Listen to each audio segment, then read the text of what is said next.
प्रबंधन water management इन हिंदी जल प्रबंधन। जल प्रबंधन वाटर मैनेजमेंट को परिभाषित जल नीति और नियमों के तहत जल संसाधनों के नियोजन, विकास, वितरण और इष्टतम उपयोग के लिए संदर्भित किया जाता है। वाष्पीकरण और वर्षा के माध्यम से जल चक्र जल विज्ञान प्रणालियों को बनाए रखता है जो नदियों और झीलों को बनाते हैं।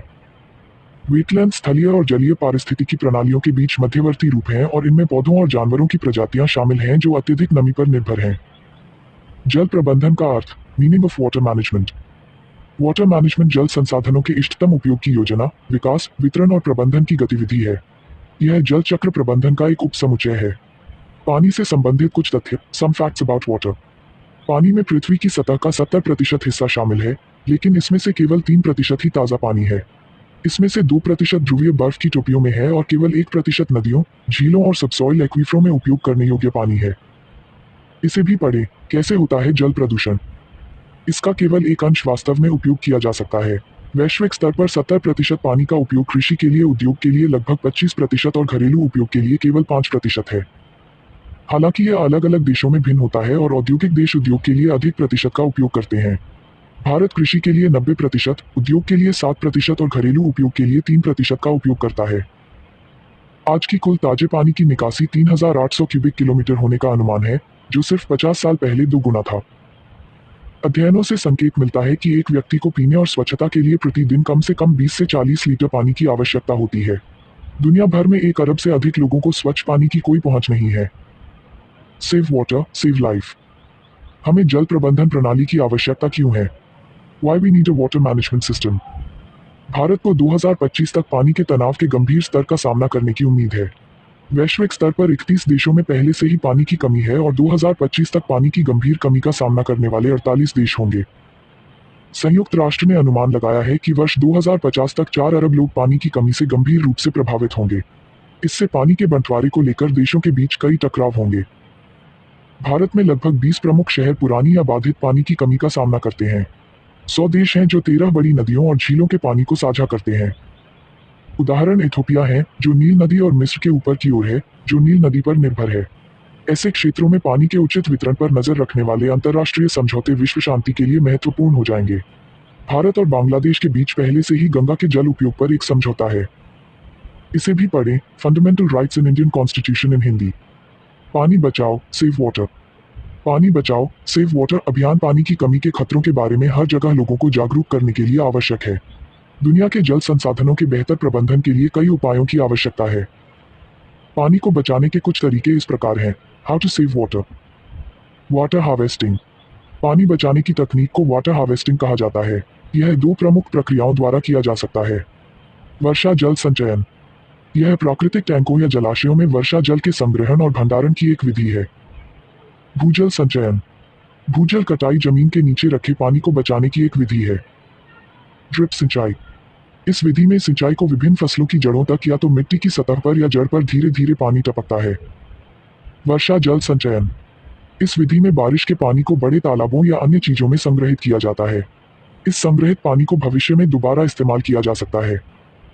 पानी की बचत करने की आदतें, वाटर मैनेजमेंट हैबिट। पानी के संरक्षण, वाटर मैनेजमेंट के लिए विभिन्न बुद्धिमान आदतें हैं, जैसे टपकता हुआ नल ठीक करना, कपड़े धोने के दौरान पानी का कम उपयोग करना, लंबे स्नान के बजाय जल्दी स्नान करना। इसे भी पढ़ें, आईएएस क्या होता है, आईएएस ऑफिसर कैसे बने, सतत जल प्रबंधन, सस्टेनेबल वाटर मैनेजमेंट। पानी की कमी के खतरों के प्रति लोगों को जागरूक करने के लिए पानी बचाओ अभियान आवश्यक है। दुनिया के जल संसाधनों के बेहतर प्रबंधन, वाटर मैनेजमेंट के लिए कई उपायों की आवश्यकता है। इनमें इस तरह के उपाय शामिल हैं। कुछ मेगा परियोजनाओं के बजाय कई छोटे जलाशयों का निर्माण। छोटे जलग्रहण बांध विकसित करें और आर्द्र भूमि की रक्षा करें।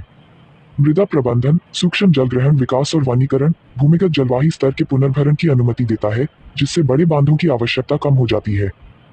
कृषि उपयोग के लिए नगरपालिका के अपशिष्ट जल का उपचार और पुनर्चक्रण। बांधों और नहरों से रिसाव को रोकना। नगर निगम के पाइपों में नुकसान को रोकना।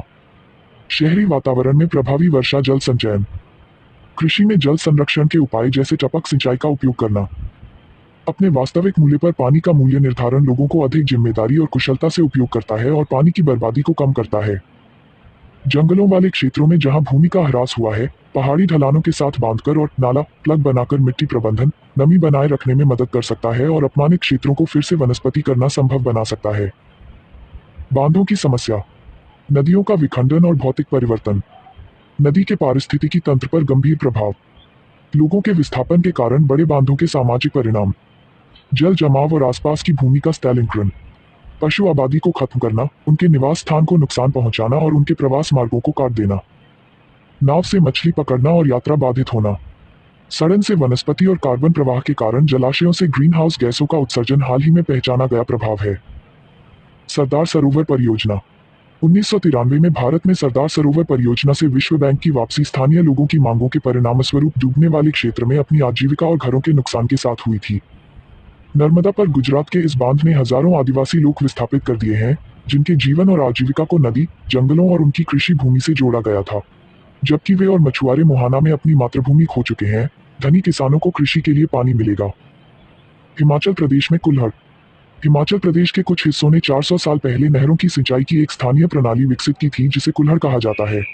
धाराओं में बहने वाले पानी को मानव निर्मित चैनलों में बदल दिया गया, जो इस पानी को पहाड़ी के नीचे के कई गांवों में ले गया।